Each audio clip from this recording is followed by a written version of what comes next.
Hey class, episode 5 here again. So we're back again, just letting you know the fall session has started. Well, for me anyway. And this is obviously the date down below. So we're gonna start getting close towards the end of calculus because there's more theoretical stuff that I'll save for another time, and that because I don't want to give everything away for calculus because there's like some stuff that's very, very complex. So when we finish calculus, which should be soon, probably within a month or so, depending. Don't obviously quote me on that, but we'll depend on situations. We're going to finish up right now with antiderivatives. We're going to start talking about the antiderivative. So think of it as going backwards, or think of it as, how do we say this? You know how you find somebody that kind of complements your other bad habits or traits? Think of it that way. Antiderivative is the opposite of how you really are. So if you're very quiet, you want somebody maybe might be noisy, so then maybe you can be open about it, or maybe not. Anyway, the idea, you get the idea, is that you want to find the opposite of something. So let's write the definition of what an antiderivative is. So it states a function f is called an antiderivative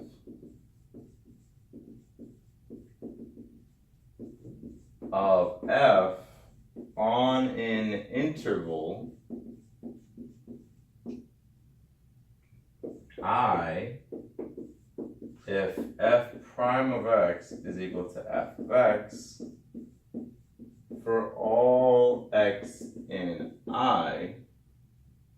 So let's understand what this means. It says a function f is called an antiderivative of f on an interval I if f prime of x equals f of x for all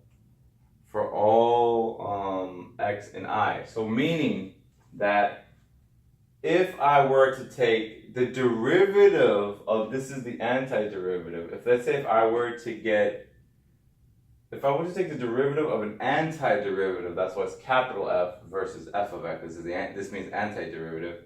If I differentiate this, I should get back the original function. I shouldn't get something weird, you know?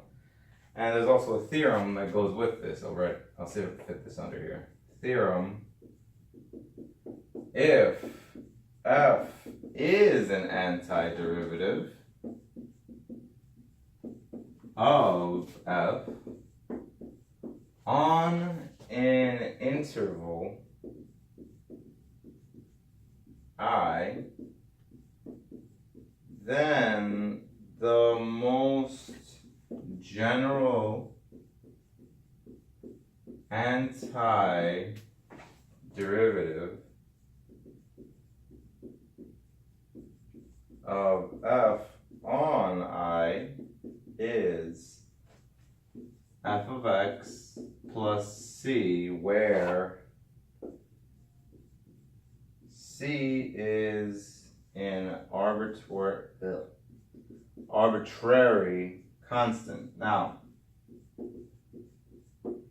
that was a whole mouthful. So let's dissect it. If f, this thing, is an antiderivative of f on an interval I, then the most general antiderivative of f on I is f of x plus c. So what they mean by interval, they're saying by like the real number, the real line axis, is that you're trying to distinguish whether or not this function f is an antiderivative depending on the interval. And that the most general, when they say the most general antiderivative, they're talking about like the most, when they talk about the most general antiderivative, they're talking about the most basic one, just like the most simplest one you could possibly think. It's f of x plus some constant c, where c, remember what I said, what a constant is some number. When they say arbitrary, they just mean some random number. So let's finally use an example. So remember, think of it as this. When I differentiate this thing, I should get the function, when I take the antiderivative of this, I should get this function plus some constant c. And if I were to differentiate this, I should get back the original function. Just remember those 2 points.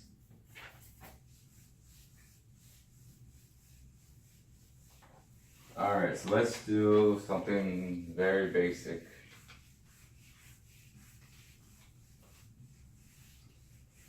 Let's take this example here. F of x is simply x squared. Okay? So when we're doing f of x equals x squared, right? You want to find the antiderivative. So when you first think of this, you're thinking, what's the opposite of this that will get me the original? So now when you first start this off, you're kind of like, okay, let's think of it this way. Let's take f of x is equal 3, sorry, not 3, x to the third, right? If we differentiate this thing, right, that the habit or pattern, if you remember, you bring this to the front here, and then you subtract this by 1, right? So if I were to differentiate this thing, this function, excuse me, has a name, sorry, it becomes 2x. We understand that, yes, as if we differentiate this thing. But you get the pattern, right? That you're generally just bringing the whatever's on top here to the front, and you subtract this here. So let's think of the opposite. Let's try to think reverse psychology here. Let's say, what if I were, instead of doing this one, let's use this as an example. This is the example we're going to use the theorem, we'll have the theorem, the antiderivative for. But let's apply it here. Well, let's stick with the first one here. So you get the idea that you're bringing the number to the power of the number to the front, the power number, the exponent to the front. So let's think the opposite. Why don't we first let's add 1 to here, but also we're going to take this and still divide by it, because remember, the opposite of multiplication is division. So ideally, instead of putting the number in front of it here, being multiplied, we're going to divide the number under it instead. So then we're going to get x to the third, because 2 plus 1 is to the third, and 2 plus 1 here is going to be 3, or simply you could write this as 1/3 x to the third. Now this is my f of x. This is my antiderivative. Well, no, not yet, because why? I forgot to add some arbitrary constant c. Now we have it in the form f of x is some function plus some constant c. Why is that important? Because now let's check. F prime of the antiderivative of this, let me just write it out here, right? I'm just writing it out here. So remember what I said? Remember, pay attention to the 2 key points that I said? If I were to take the derivative of the antiderivative, I should get back the exact same function here that we first started with, okay? So let's begin. So let's remember, how do we differentiate a function? Remember, you take the power number, the exponent, and you put it to the front. So this becomes 1 times 3, that's going to be 3 over 3x squared plus what? Plus 0. Why? Because if I differentiate the derivative of a constant, it's going to be 0. So it doesn't matter what happens to the number when you differentiate. The 3's cancels, and would you look at that? X squared. I got the exact same thing that I started off with. So now remember, the reason why you want to know this is because you're kind of unraveling something that's pretty amazing from calculus, that you can go forward with the derivative and also you can go backwards with the derivative. That's what it's called, the antiderivative. It goes backwards instead of forward. And though that's the key concept we're going to be finishing up with calculus here, which is going to be talking about what's the antiderivative of trig, and a whole bunch of other things I can't think of at the moment. But ideally, that's what you want to start. We're going to start tackling a little bit here, finish up calculus, and then we'll see what happens afterwards, okay? So that's the lesson for you guys for today. This has been Absolute 5. I'm Roger Palomino. Don't forget to like, share, and subscribe to this channel. Be sure to smash that bell button for more content. And I will see you guys tomorrow with another video.